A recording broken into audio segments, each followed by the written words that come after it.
I don't know how it's going to happen, but Jadis needs to go. There needs to be some type of accident that goes down. Something needs to happen in order for this love connection to continue to flourish.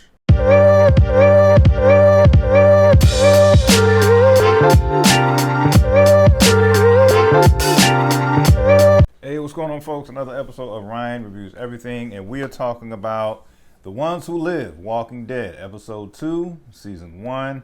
And I know I've mentioned it in previous videos, but yeah, I kind of fell off the wagon when it came to Walking Dead, because that original season, what was it? I think it ended had 11 seasons, 12 seasons. It just went too long. The whole way how they handled Negan kind of disappointed me. But with that being said, I've been back on the bandwagon ever since the Dale Dixon spinoff. Not the Dead City, not Fear the Walking Dead. I came back on the bandwagon with the Dale Dixon spinoff. But anyway, I digress. I'm in love with this season, and we're only 2 episodes in. And I'm just so happy for this Michonne and Rick reunion. I'm glad they gave us that as a explanation in the first episode. And I'm glad we got to see how that, transpired from the second. But even before all of that, well, they also really let you soak that in too. You really got to soak it in for like a good 3-4 minutes before reality kind of set in. But even before all of that, I also really appreciated the journey that they show Michonne taking. And we definitely had if you're familiar with some of like the social media personalities, YouTube personalities, however you want to call it, definitely was a special cameo with King Bach. I thought that was pretty cool. I can't remember the last time I've seen a King Bach viral video or anything. Granted, it's not like I follow him. But so anyway, the episode starts off with Michonne, helping this couple who's in need, and takes them back, and just as humble as can be, she's just like, look, I just need to be on my way. All this trying to recruit me, this and the third, all that is cute.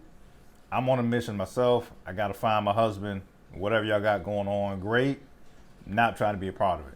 But also in that whole exchange, she definitely, gets 3 companions that really came in huge in terms of helping her on her journey, and that's how we discover Aiden, Bailey, and Nat. And shout out to Nat. I need justice for Nat, and I'll leave it at that. If you see what happened, you know exactly what I'm talking about. But I thought all 3 characters were definitely likable. You could definitely see that their chemistry really was meshing well with Michonne. And I thought, like, oh snap, we're gonna get more personalities to the party. She's gonna find Rick with some other allies waiting in the wind. But unfortunately, that wasn't the case. And both Rick and Michonne has been through a lot, as we saw. When they were in the city and the chlorine bombs are falling, that really was a lot. I definitely felt for the couple that Michonne had initially saved. Yeah, man, just brutal. Just yet again showing the type of dirty deeds that this CRM army really gets into.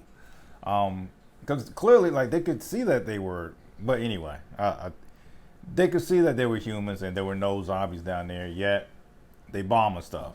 Just crazy. And even like that, like, I really appreciate Nat being there. Nat really was a huge asset. I really enjoyed his story about him reminiscing about his stepfather and how his stepfather was very instrumental in helping him learn how to craft things, learn how to just really build up a lot of stuff outside of just destruction all the time. Apparently I believe it was arson that he was kind of into. He just liked to burn stuff and see stuff destroy. And it was just a cute story about how he would just subtly put things in there in his head to like help him build stuff. Say he needs assistance with this and the third, and before you know it, he found out that being productive and building stuff was much more fulfilling than actually destruction. So I thought that was a nice monologue for that whole thing. And also just the one thing I definitely got to say, I might fast forward a little bit, but once again, the reality sets in once Rick and Michonne reunite. And I love how he was preparing her. Like, look, some other soldiers are gonna be coming. I need you to go ahead and play victim. I need you to go ahead and pretend like you don't know anything like that. Just be passive. Be the complete opposite of the Michonne that I know you to be. And she put on her best Carol impression and was just acting all, passive, submissive, this, that, and the third. And I'm like, I don't know how it was going to get done, but Rick and Michonne reuniting, they about to change some stuff in their favor. I know that. That's just how they built, and I can't wait to see how that goes. And I gotta say up front, we really need to have. I don't know how it's going to happen, but Jadis needs to go. There needs to be some type of accident that goes down. Something needs to happen in order for this love connection to continue to flourish. That part I do know. So I'm actually really excited to see what goes down from episode 3 on up. In terms of my predictions, that is something I feel very boldly about. I really do feel like Jadis has got to go. That's number one. I feel like maybe there's going to be some accident that takes place. I'm hoping I'm right. In terms of that, Thorne might be a problem. Thorne seems to be a little too nosy for my liking. You remember that nosiness that she showed when it came to episode 1, when Rick almost escaped in the first place. She sat back and saw the whole thing. So I think Thorne is going to be a problem. Jadis needs to go. And in terms of that, that's all the predictions I have for right now. That's all the predictions I have for right now. I really am curious what you thought about this particular episode. Do you have any predictions yourself? And if you're new to the channel, go ahead and hit that like and subscribe button. Love it or hate it, that's my review. Peace.